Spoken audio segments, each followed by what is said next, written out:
pas confiance à ta famille.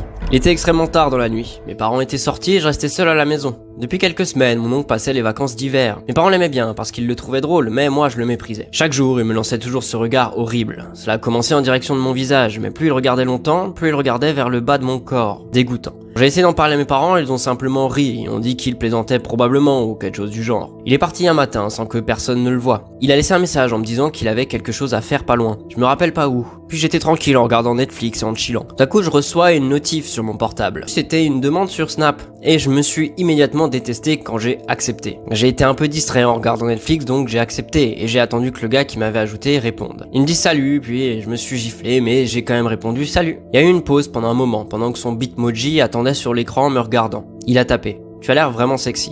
J'ai halté. J'étais pour le moins un peu surpris jusqu'à ce que je réfléchisse au fait que ce type ne m'avait jamais vu. Je n'avais même pas encore envoyé de snap. J'ai répondu merci, comment savez-vous? Il n'a pas répondu. Son bitmoji a disparu et je suis resté seul. J'ai éteint le téléphone pendant un instant, j'ai pensé que c'était juste un autre gars qui voulait jouer avec mes sentiments comme toujours. Mes sourcils se haussèrent lorsqu'une autre notification apparut. C'était encore de lui. Avec enthousiasme, je l'ai ouvert et mon ventre tout entier s'est effondré de peur. Je regardais une photo de moi, au lit, regardant mon téléphone. Je pouvais pas bouger. Le flash venait de ma garde-robe.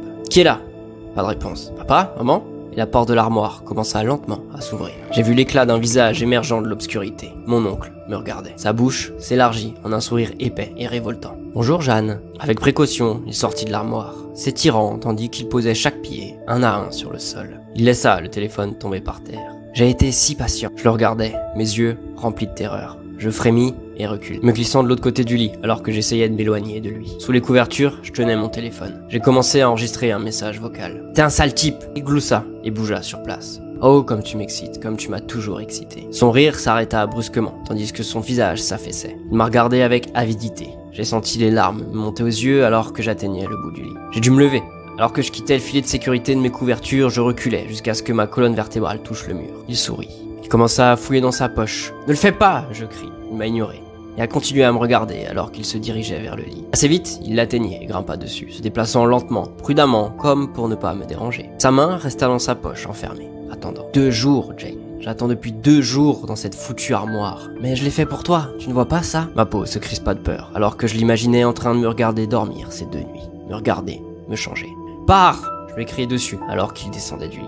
Il se tenait devant moi. Pendant un instant, il ne dit rien, se contentant de me regarder, tandis que je me recroquevillais sur le sol, pétrifié. Soudain, quelque chose se brisa en lui. « N'ose pas me parler comme ça, petite fille. » Il m'a attrapé par le bras et m'a tiré vers le haut. Il m'a ensuite jeté au sol et a ricané alors que j'essayais de me tortiller. « Tu aimes ça ?» J'ai failli me relever quand il m'a piétiné le dos, me laissant tomber contre le sol. Maintenant, Jeanne, laisse-moi te montrer pourquoi tu aurais dû garder le silence, misérable petite. Le bruit de la porte qui s'ouvrait en bas l'interrompit. Nous avons tous deux tourné la tête vers la porte de ma chambre. Immédiatement, j'ai crié de toute la capacité de mes poumons, implorant que mes parents viennent m'aider. En un instant, un bruit de pas se fit entendre dans les escaliers. Une larme coulait de mes yeux. J'étais en sécurité, du moins peu de temps après, avec un hématome sur la tête. Je me suis réveillé, ce qui m'a semblé des heures plus tard. Mes parents m'avaient demandé ce qui s'était passé, pourquoi j'étais allongé sur le sol, inconsciente, et pourquoi la fenêtre avait un trou béant. J'ai sauté dans leurs bras et j'ai attrapé mon téléphone. Le message vocal avait tout enregistré. Alors que je leur montrais, ma mère s'est enfuie de la pièce, les larmes coulant de ses yeux alors qu'elle vomissait dans la salle de bain. Mon père, de son côté, visiblement enragé, a couru pour attraper le téléphone fixe. La police est arrivée environ 30 minutes plus tard. Mes parents leur ont montré le message vocal, la vitre brisée et l'enfant frémissant qui était moi. Ils ont ensuite tout passé en revue et ont demandé à chacun des membres de la famille s'ils avaient vu mon oncle. Aucun d'eux ne savait où il se trouvait. À ce jour, nous le savons toujours pas.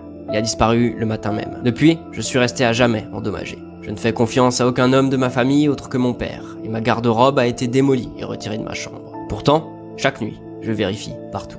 Qui sait qui pourrait se cacher à nouveau?